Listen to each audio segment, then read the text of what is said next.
Okay, we are now going to talk about linear functions. I can say linear equations, but remember, equation is a function if it passes the vertical line test. So hopefully there's not much I have to do with this. So we remember being able to graph a linear equation in slope-intercept form, which is y equals mx plus b, and being able to graph a linear equation in standard form, which is ax plus by equals c, by finding intercepts. Now, I will tell you the main reason I teach that is word problems, but there are times that it is easier to graph in standard form using intercepts. So when we look at slope of a line, we know that the slope of a line is a fraction that describes the steepness of a line. I sure hope. So we know that we could say slope is rise over run. If you're rising, you're going up or down. So that's the number I go up or down over the run, which would be right or left. You'll see in other classes delta y over delta x, which is change in y over change in x. Delta means change.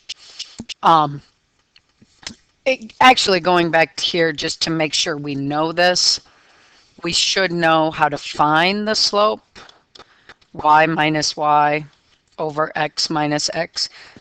A lot of you will be like, y1 minus y2. You just have to be careful that you keep the same order. Doesn't matter which y you take first, but you have to take its matching x first also. Slope-intercept form, y equals mx plus b. M is my slope, which does not have to come first. It's the thing being multiplied by the x. B is my y-intercept. So how do I graph?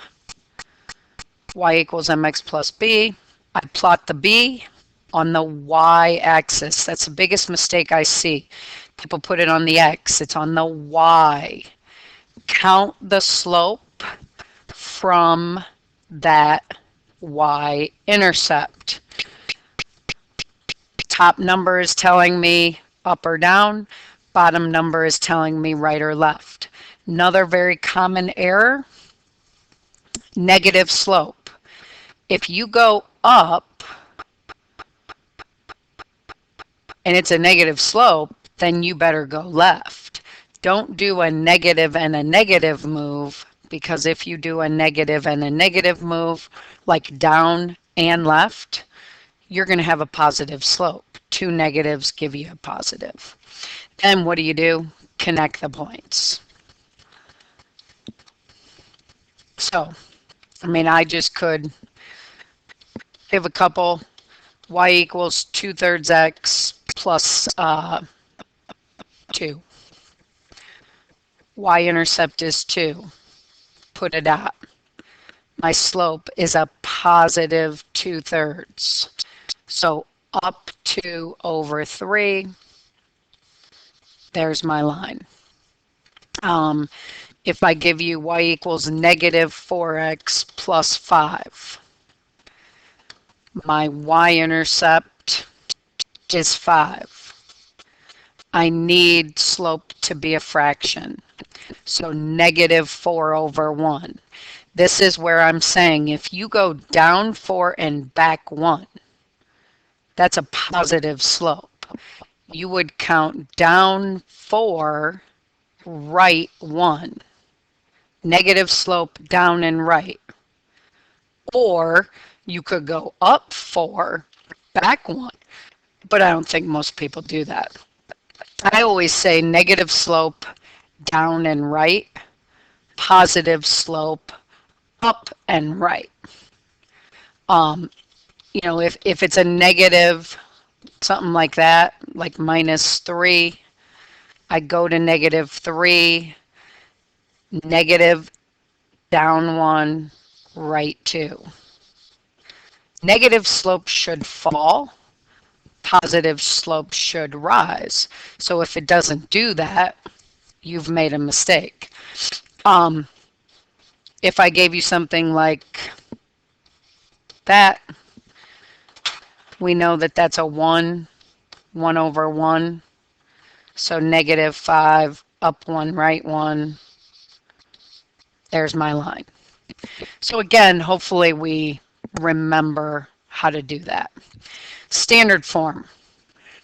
Now, standard form you could rewrite and get y on a side by itself. Subtract ax, divide by b.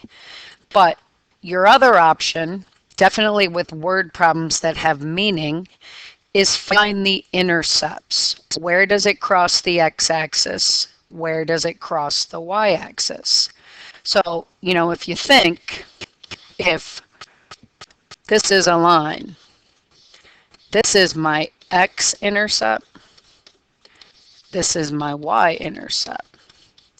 If something is on the x-axis, y is 0. If something is on the y-axis, x is 0. So how do you find those? To find the x-intercept, put 0 in for y. To find the y-intercept, put 0 in for x, plot the 2 points, connect. So if I gave you 4x plus 3y equals 24. I could find my x-intercept, which is a point, so make sure you think of that. Find my y-intercept. It's a point. So with the x-intercept, if y is 0, you would have 4x equals 24. Divide by 4, you'd get 6. If x is 0, you'd have 3y equals 24. Divide by 3, you get 8. 6, 0, 0, 8. There's your line. Now again, could you have subtracted 4x, got rid of that, divided everything by 3, and got y equals 8 minus 4/3 x. And you would have gone to 8 and gone down 4, right 3, had the same line. It is a lot easier when you notice that these two numbers easily divide into that number. If they don't, you get decimals, but it still works. If I had x minus 4y equals 10,